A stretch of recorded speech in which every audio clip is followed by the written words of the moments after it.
little bit harder than for me because they're older than me. And well, that's true. I mean, that's that were all but 3 wide there, and it was somebody had to give. Fortunately, Bowman, I think, finally said, you know what, I'm not going to play chicken. We're going to end up with a bunch of torn up race cars here on pit road. But Denny was aggressive, and I didn't see anything that anybody did wrong whatsoever. But yeah, the pit stop, and that was the end of stage 2. And that's the first time Denny had led all day long. I'm anxious to talk to Chris Gabehart on Thursday, because I just felt like, they qualified 6th, and I felt like they were conservative the first half of the race. I got a feeling they were just trying to divide their time, make sure they didn't get in the tire wear issues, get the balance of their car right. I think they were just methodically walking through the first 2 stages. But when that 11 crew, again, depending on who you talk to, Danielle, it still drives me nuts that we are this deep into technology and you end up getting 2 or 3 different pit stop times. But I only have the one I can go off of, the one that's fed to me in my room, and it was a 9.17, and he basically went from 3rd to 1st. And again, this incurred that battle with Bowman and Larson on pit road. He didn't lead the rest of the race, but I felt like that was the beginning of the turning point for that 11, getting him out there in clean air. There were other things that went on that were going to break down, but that was certainly the beginning. But that 11 crew, Danielle, again, we'll talk to Chris on Thursday. They made 5 trips to pit road, and 4 of the 5 were in the 9-second range.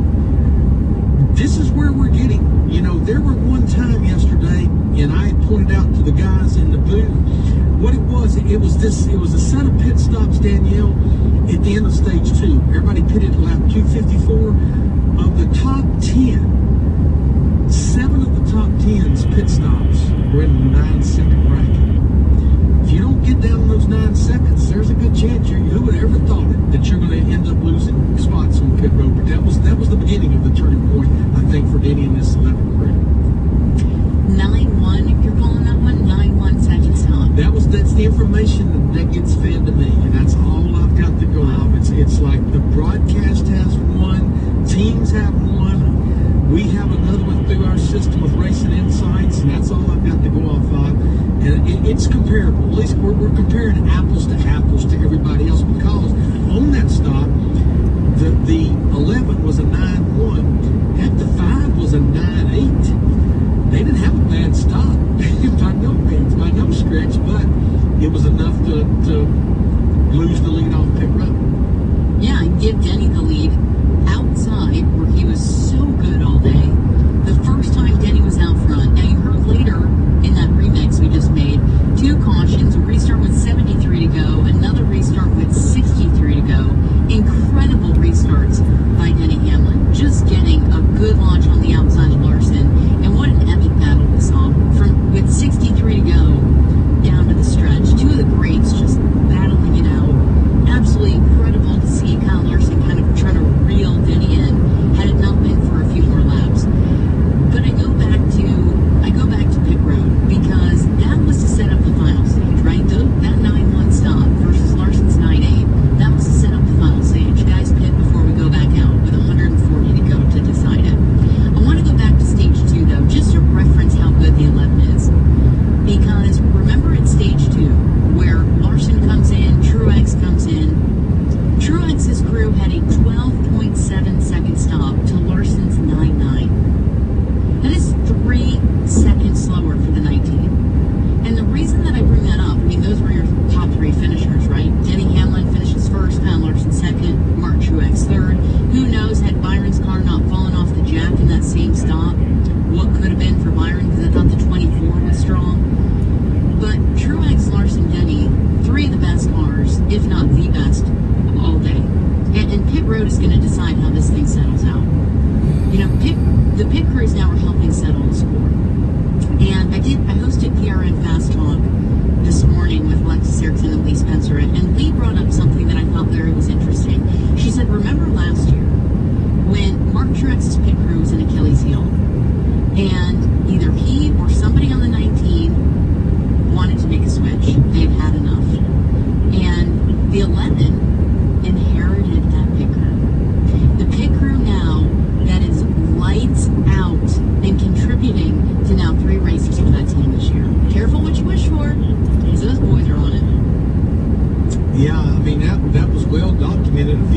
ago, I think, when the 11 were lights out with pit stops. I think it may have been up there at Bristol, or another race that Denny had that 11 team. But yeah, right now, and again, you're referencing that set of green flag pit stops in stage 2. You have a 12 and a half, 12 and 3/4 second pit stop now. I don't care if it's under green or under caution. You're going to lose ground. You are going to lose positions. That's just where we're at right now with these stops. And Denny Hamlin was a 6th place car before that. Prior to those pit stops that net out the final stage, again, that's when Denny got the lead for the first time and pretty much held serve. But Denny Hamlin, and probably watching him more closely because he was my pick in our fantasy league, but I'm thinking, dude called his shot. I'm not seeing the dominance. He wasn't up front, wasn't leading laps. But that's why I'm saying, I mean, you talk about the turning point, and Larry, you are on it. There is no question that pit road and that pit crew, and now I'm not saying Chris Beefheart didn't have a brilliant car. Denny Hamlin had an excellent drive. Watching him air block and hold off Larson was incredible display of talent. But you heard it over the radio right after the win. He thanked the team. He thanked the pit crew by name, because I think that played such a factor in determining the outcome of the race yesterday. It did, and he gave way to Larson on the next set of green flag pit stops. At lap 318, they pitted together, and Larson just flat beat Denny. It wasn't 5 crew versus 11 crew. It was Larson versus Hamlin on getting on the pit road, and Larson took the lead back, and that would have been. He basically led from. I'm looking here. He led from 325 to 328. So we had that caution, but then on that restart at lap 328, that's where Denny got the lead back. And after that, even through one more pit stop, you heard one more restart, you heard the call there. That was when Josh Berry got into Ricky Stenhouse Jr., which I felt bad. Ricky Stenhouse Jr., as kind of we had anticipated, he just always runs well at Dover. He had a top 10 run going, and Josh Berry coming off pit road just got into the side of him in turn 2, and it put Ricky out of the race. But that restart there, that was chapter 2 or chapter 3 of the turning point, because that's where Denny got the lead. And even through another restart about 10 laps later, that was up on the whole Bubba Wallace and Zane Smith and William Byron, Christopher Bell caution, the final caution. Denny was able to hold the lead there by starting on the outside. But when he got that lead on that next to last restart, that was it. But yeah, air blocking, I was so glad you asked Tyler Reddick about that, because it was a big deal yesterday. It's going to be a big deal in Kansas this weekend, because I'm telling you, Larson was coming, and Denny realized it, and he took that line away where we knew Larson was running, which was about 3/4 up the racetrack, and that pretty much was it. So I want to go back to and document this, because that pit stop where Denny gained the lead right before we pit before the final stage.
I think it was Chase Eltwater, now spawning for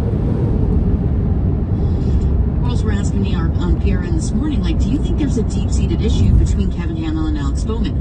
I don't know enough about their inner workings to say there's going to be change that needs to be made or something's going on at Hendrick. I feel like it was frustration on both parts. I feel like Alex was frustrated that his teammate Larson didn't give him more room, and I feel like his spotter Kevin Hamlin was frustrated because Alex didn't fight harder to maintain that track position. To me, it was heat of the moment. I don't know if it goes deeper than that, Larry, but it certainly was a turning point for Team 48. It was, but I do agree with Kevin Hamlin. You can't give it up on pit road because everybody knows get out front, leaving pit road. That's going to put you in that clean air. That's going to put you in a position like Denny Hamlin was in at the end of that race to be able to air block. But I'm sure there's also some frustration on Alex Bowman's part that it's been 72 starts since his last trip to Victory Lane in Las Vegas in March of 2022, and in the interim. Already this year, after 11 races, his other 3 teammates have been to victory lane. Alex is running well. Top 5s, top 10s, up in the points. But I'm sure that just adds to the frustration that guy he's complaining about has already won this year and obviously won a championship a few years ago. Coming up next, we continue to break it down. You'll hear the white flag lap and our hot nuts coming your way. There's a little bit of the county fair atmosphere at the stock car race. Don't miss NASCAR's biggest stars when they light up historic North Wilkesboro Speedway. It's the NASCAR All-Star Race, May 17th through the 19th. Champions like Larson, Elliott, Busch, and Blaney battle it out for All-Star supremacy on one of NASCAR's original tracks. Experience live music, racing history, and the kind of fun you can only have at North Wilkesboro. The NASCAR All-Star Race. Get your tickets today at NorthWilkesboroSpeedway.com. It's the front stretch, Saturday and Sunday mornings at 7 a.m. Eastern. Part of that whole conversation over the past month about more horsepower to some degree scares off anybody from making the kind of commitment as a manufacturer to want to be here and to want to come here to be successful. No manufacturer wants to be satisfied to be the 4th best manufacturer in it. It's not about just being here, it's being successful here. On Sirius XM NASCAR Radio, Channel 90. Truck drivers, don't miss out on the unmatched consistency of a Schneider driving job. With our industry-leading selection of driving options, you'll find a job with the freight, home time, and schedule you've been looking for. Plus, Schneider drivers operate state-of-the-art, well-maintained equipment and have access to award-winning benefits and a 24/7 support team. Don't wait. Find a job that offers the stability you need to fuel your career. Search jobs and apply today at SchneiderJobs.com. That's SchneiderJobs.com. Not to brag, but Progressive's Name Your Price tool is mankind's greatest tool ever.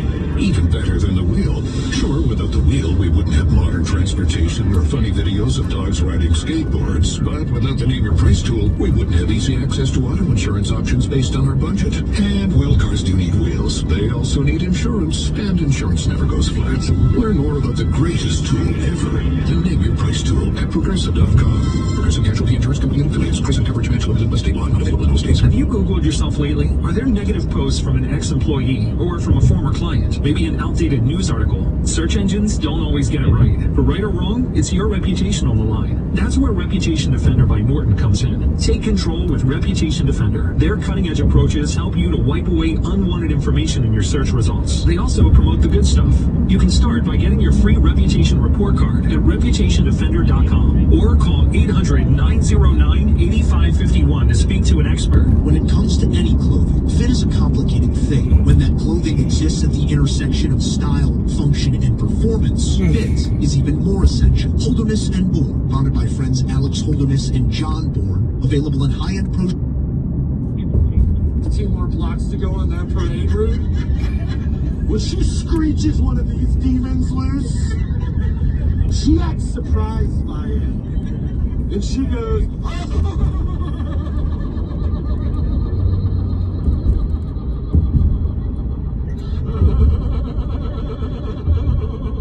oh, that just slipped out.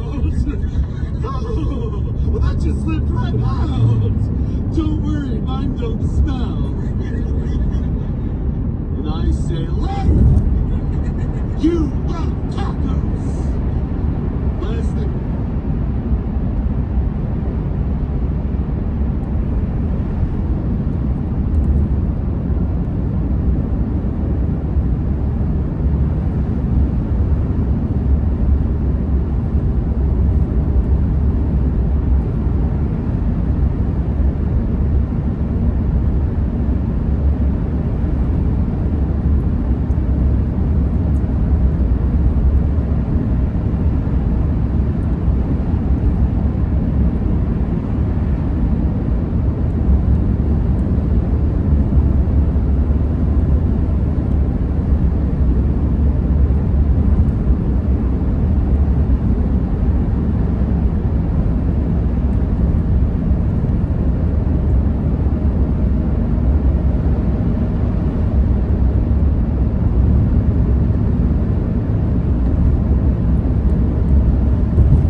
No, but the pregnant version of my wife like really loves food. It takes it to a whole other level.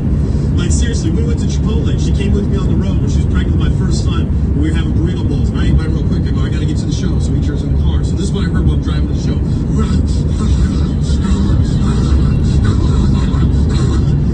Now here's the thing, my wife is not a pig, okay? It's just that the burrito bowl was spicy, which made her nose run a little, which added to the pig-like sound of her trying to breathe. She was just trying to breathe and eat like we all do, you know?